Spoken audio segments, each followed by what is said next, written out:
ఆ మధ్య హైదరాబాద్ పర్యటనలో తెలంగాణ సీఎం రేవంత్ రెడ్డిని ఉద్దేశించి ప్రధాని నరేంద్ర మోదీ చేసిన నాతో కలువు అనే వ్యాఖ్యల సెగలు రాష్ట్రంలో ఇంకా తగ్గేటట్టు లేవు. ఈ కమెంట్స్ అగ్గికి తనదైన శైలిలో మరింత ఆజ్యం పోశారు బీజేపీ ఎంపీ ధర్మపురి అరవింద్. రేవంత్ మోదీ వ్యాఖ్యలకు ఇంకాస్త మసాలా దట్టించారు. రేవంత్ రెడ్డి బీజేపీలో చేరతారేమో అనే అర్థం వచ్చేలా కీలక వ్యాఖ్యలు చేశారు బీజేపీ ఎంపీ.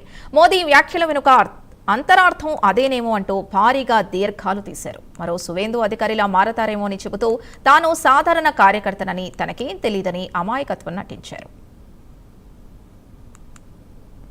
2029 కాంగ్రెస్ చరిత్రలో ఎన్నడూ లేనంత అధ్వానంగా ఓడిపోతుంది ఇక్కడ తెలంగాణలో.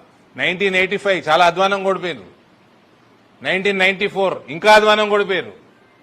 2028-29 రేవంత్ నాయకత్వంలో కాంగ్రెస్ పార్టీ చాలా అధ్వానంగా ఓడిపోతుంది. కానీ మన మోడీ గారు మెరిసే జుడిజావని మరి ఏమన్నా ఉందో నాకైతే తెలియదు. చాలా చిన్న కార్యకర్తని బీజేపీలో ఏమన్నా లింక్ ఉందేమో మరి నాకైతే తెలియదు. అట్లాంటిది ఏమైనా ఉందా?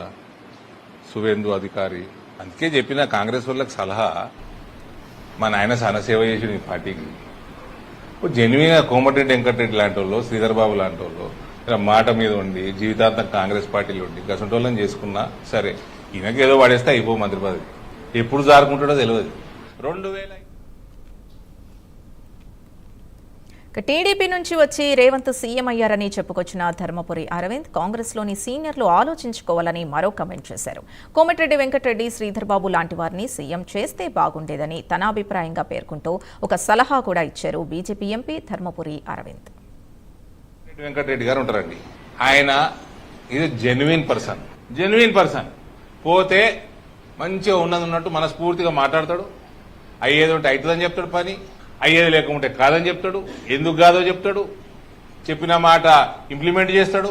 అట్లాంటి నేను ఒక డిగ్నిఫైడ్ జెన్యున్ మనిషినన్నా ముఖ్యమంత్రిని చేసుకునేది ఉండే. వస్తారు ఇట్లాంటి వాళ్ళు వస్తారు, క్యాంపెయిన్ చేసుకుంటారు, మస్తు చేసుకుంటారు. ఉప ముఖ్యమంత్రి ఏదో పడేస్తే అయిపోతుండే. ఒక జెన్యున్ లీడర్ని, డిగ్నిఫైడ్, కొంచెం డీసెన్సీ, మాట మీద నిలబడేటన్నా ముఖ్యమంత్రి చేసుకునేది ఉండే.